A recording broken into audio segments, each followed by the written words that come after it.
안녕하십니까, 박사입니다. 지금 전 세계는 러시아가 예비역 30만 병력을 동원하기로 결정한 뒤 도대체 우크라이나 분쟁의 향방이 어떻게 될지에 주목하고 있습니다. 서구 미디어의 경도된 시각으로 보면 러시아 전역은 극심한 혼란에 빠진 것 같습니다. 카메라 포커스를 어디에 집중하느냐에 따라 시각은 얼마든지 바뀔 수 있습니다. 물론 지역에 따라 반전 시위가 발생한 곳도 있지만 그게 대세는 아닙니다. 서구 미디어들은 이제 러시아가 100만 또는 120만까지 동원할 것이라고 마구 추측 보도를 하고 있는데, 일단 러시아가 30만으로 발표했으면 믿어야 합니다. 100만, 120만을 떠드는 것은 전쟁이 더 커지기를 바라는 심리에 불과합니다. 보시는 화면은 러시아 북카프카즈에 위치한 스타브로폴 크라이의 따르스키라는 곳입니다. 평균적인 러시아의 지방 도시입니다. 동원 명령을 받고 보옌코맛 병무청 앞에 집결한 장정들과 가족들의 모습입니다. 한국의 306 보충대 비슷한 풍경입니다. 장정들을 태운 버스가 병무청 마당을 출발하자 다들 아쉬운 표정입니다.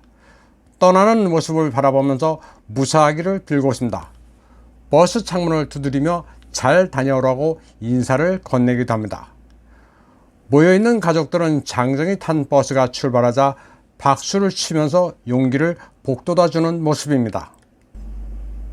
베르니시 주빔 이즈다로분, 살아서 건강하게 돌아오라는 말이 표준적인 가족들의 인사말입니다. 군대에 가고 싶어서 가는 이는 없습니다. 국가의 부름을 받으니 의무를 다하기 위해 가는 것입니다. 입대를 피하기 위해 고의로 팔을 부러뜨리는 자해 행위가 유행한다느니 하는 뉴스도 있지만 어느 사회나 비정상적인 사람은 있기 마련입니다. 서구 미디어들은 이런 극단적인 사례를 일반적인 것처럼 떠들고 있지만 악의에 찬 거짓 선전입니다. 또 예비역 병사들에게 세계 1차 대전, 2차 대전 때나 쓰던 모신나강 소총을 준다는 말도 친우크라이나 인사가 퍼뜨리는 거짓 선전입니다. 버젓이 사진까지 올리고 병사들이 1890년대에 개발된 모신나강 소총을 지급받았다는 거짓을 퍼뜨리고 있습니다. 독일에 거주하는 정체불명의 슬라브계 오신트 요원이 2020년 상트페테르부르크의 전승절 행사 리허설을 하는 장면으로 사기를 친 겁니다. 세르게이 숨렌이라는 이 사람은 일방적으로 우크라이나 편을 들면서 러시아를 증오합니다.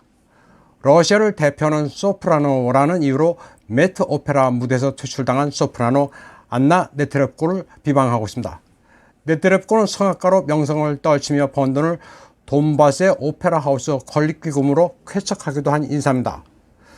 우크라이나가 테러 단체로 규정해 서구가 제재를 가한 노보로시아 조직의 행사에 참여했다고 비난하고 있습니다. 노보로시아는 돈바스와 크림, 오데사 등 제정 러시아가 확보한 러시아인들의 오랜 연고지입니다. 네트렙코는 문화예술인으로 이 지역에 관심이 많고 워낙 지명도가 높아 푸틴과도 안면이 있는데 세르게이 숨레니는 그녀가 아주 못마땅한 모양입니다. 또 독일에서 오랫동안 좌파당 의원을 지낸 디터뎀이 부차 학살은 아무래도 조작것 같다는 의견을 표명하자 그도 비난했습니다. 난데없이 홀로코스트에 대해서는 뭐라고 말할지 궁금하다고 시비를 걸었습니다. 세르게이 숨레니는 오지랖이 무지 넓은 오신트 의원입니다. 그는 지금 러시아 감옥에 갇혀있는 알렉세이 나발리와 우크라이나 간의 이권 싸움에도 큰 관심을 나타냈습니다. 그리고 나발리의 수석 보좌관 볼코프가 우크라이나 군에는 도네이션을 하지 말 것을 촉구했다는 소식을 전했습니다.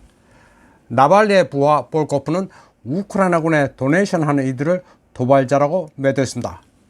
그리고 우크라이나 군에 줄 돈이 있으면 정치적 인터넷 콘텐츠를 생산하는 나발리 재단에 달라는 요청을 했다고 전했습니다.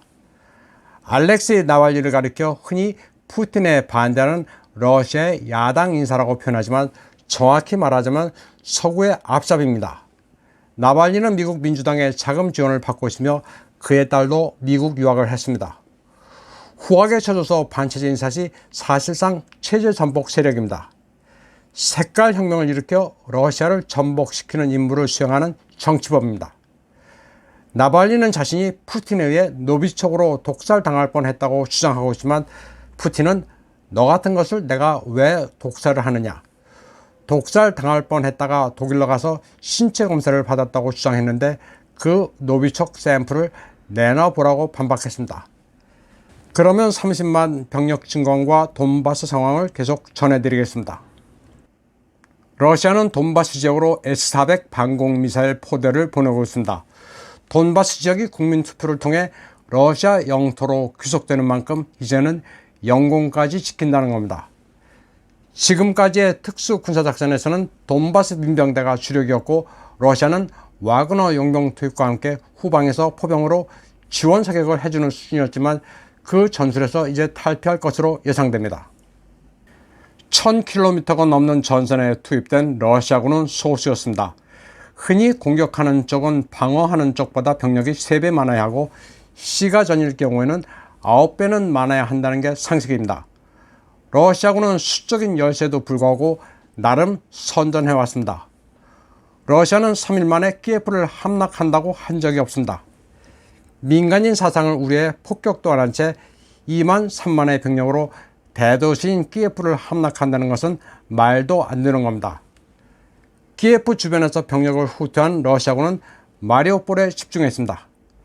그러다 다시 북상해 우크라이나군을 돈바스 주변의 개활지로 유인해 타격했습니다. 개미굴처럼 몇 년 동안 구축해놓은 참호로 우크라이나군이 숨어들자 막강한 화력으로 강타했습니다. 교전 날짜가 점점 길어지면서 겨울이 다가오자 젤렌스키는 급해졌습니다. 서구의 원조를 끌어내기 위해 하리코프 주변을 공략했습니다. 이때 러시아군은 인명피해를 줄이기 위해 빠르게 후방으로 철수했습니다. 그러다 나토가 아예 대놓고 용병 또는 군사 고문단으로 위장해 대놓고 우크라이나 편을 들어 러시아와 교전을 벌이자 모스크바는 판을 조금 바꾼 것입니다.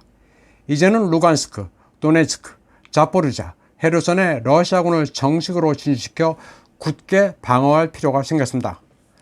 하리코프 지역을 내주는 대신 나머지 4지역을 확고히 차지한 채 동쪽 오데사 방향으로 공세를 펼친다는 게 러시아의 큰 그림입니다. 겨울이 오면 잉글레트 강도 얼어붙어 교량이 없더라도 쉽게 오데사 쪽으로 진군할 수 있습니다. 러시아군은 이제 다시 돈바스 주변에서 역공을 강화해 전과를 올리고 있습니다. 또 남부 헤르손 방향으로도 전력을 배치해 니콜라이프를 노리고 있습니다. 러시아군의 용병은 옛날 몽골과도 유사합니다. 소수의 정예 병력으로 치고 빠지면서 집중하는 특징이 있습니다. 러시아 역사상 명장인 수보로프와 쿠투조프의 전운도 그대로 적용하고 있습니다. 야전에서 러시아군 고급 지휘관들의 희생이 많았던 것도 수보로프의 전통입니다. 수보로프는 전장의 선봉에 서면서 여러 번 부상도 당했습니다. 러시아 장성의 특징이 돌격 앞으로 보다는 나를 따르라는 식입니다. 나폴레옹의 침략 전쟁 당시 쿠투조프가 수행한 청야 전술도 이번 겨울에 적용할 것으로 예상됩니다. Winter is coming이란 말처럼 유럽을 경제전쟁으로 얼려 죽이고 키예프 역시 고사시킨다는 전략입니다. 이번 방송은 여기까지 하겠습니다. 시청해주신 여러분 감사합니다.